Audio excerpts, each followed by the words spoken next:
योग में अलग अलग तरह के प्राणायाम बताए गए हैं।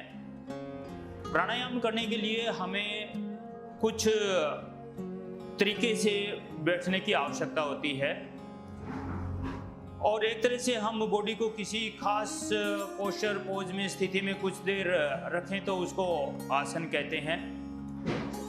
और आसन की महत्ता प्राणायाम के समय खूब ज़्यादा बढ़ जाती है, क्योंकि अगर आसन ठीक होगा तो प्राणायाम ज़्यादा प्रभावकारी होगा। प्राणायाम का जिक्र हम लोगों ने पहले भी जाना हुआ है कि एक विशेष विधि से सांसों को धारण करना छोड़ना प्राणायाम कहलाता है, जिस तरह से भस्त्रिका है, कपालभाति वगैरह है। तो आज हम जानेंगे कि प्राणायाम करने के लिए कौन से आसन में बैठें। वैसे तो क्या है कि कई एक लोग इसी बात से डर जाते हैं, क्योंकि वो इधर उधर कुछ अजीब तरह के आसन टाइप के या शारीरिक एक्टिविटी वीडियो वगैरह हम देख लेते हैं और फिर क्या है कि उनको लगता है कि हम तो योग कर ही नहीं पाएंगे।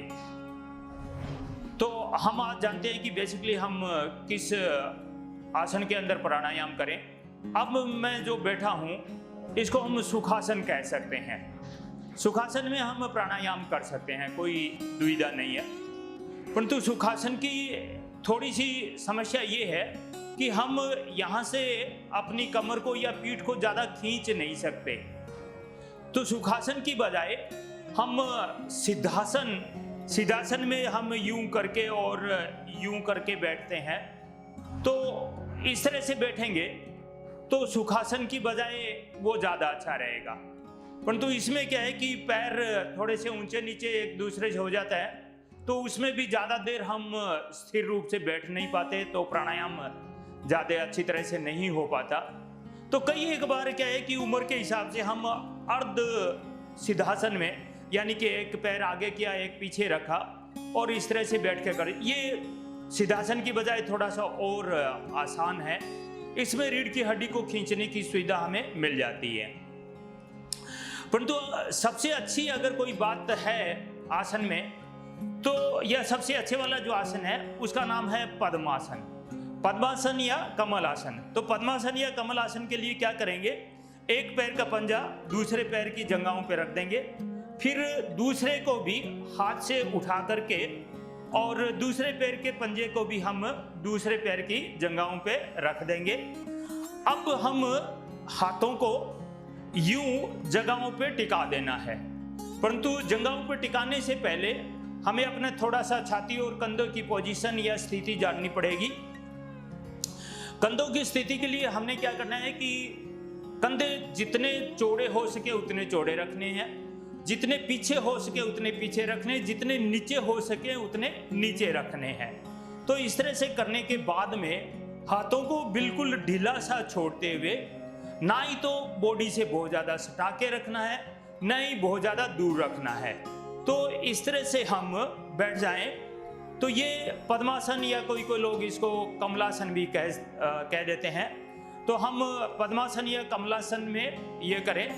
जहाँ तक हाथों की बात है, इसको ध्यान मुद्रा या योग मुद्रा कह देते हैं। इसमें क्या करना है कि तर्जनी उंगली को अंगूठे के साथ में छुआ के रखना है, बाकी तीन उंगलियां करीब करीब सीधी, बहुत ज्यादा यूं टाइट करके सीधा करना जरूरी नहीं है, थोड़ी ढीली सी रहे।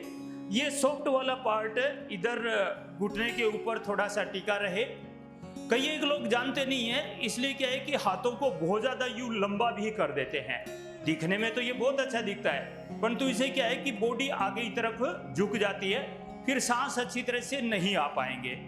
और साथ साथ में क्या है कि त्रुटिवश कई एक लोग ठुड्डी को बहुत ज़्यादा यूं ऊंचा कर लेते हैं, वो भी ठीक नहीं है। जब हम अच्छी तरह से भस्त्रिका करेंगे या अनुलोम विलोम करते हैं तो हमारा सर्कुलेटरी सिस्टम बहुत ज़्यादा तेज हो जाता है, खूब दर्द वाला हो जाता है और सीधा वो मस्तिष्क से टकराता है, तो उसमें थोड़ा सा नुकसान होने की आशंका भी बनी रहती है। इसलिए हम ठुड्डी को कंठकूप में लगा के इस तरह से रहें। इसके बाद में आंखें यथासंभव बंद रखें। आंखें खोल के रखने से बाहर के दृश्य हमें दिखाई देते जाएंगे और हमारा जो मन है शांत नहीं हो पाएगा। तो इसलिए क्या है कि प्राणायाम करते वक्त हम कमलासन के अंदर या पद्मासन के अंदर कुछ इस तरह से करके बैठते हैं। और अगर भस्त्रिका की बात की जाए तो भस्त्रिका में बस हमने खूब गहरे गहरे सांस लेने होते हैं, छोड़ने होते हैं।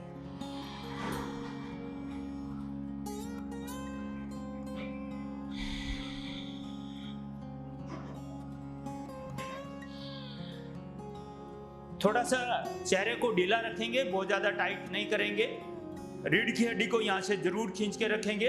ज्यादा सीधा करने के चक्कर में यूं कर देते हैं, ये भी ठीक नहीं है। और कई एक बार क्या है कि यूं आगे की तरफ झुक जाते हैं, ये भी ठीक नहीं है।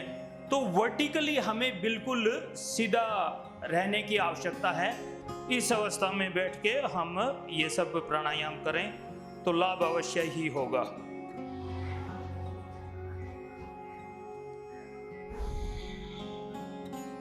धन्यवाद।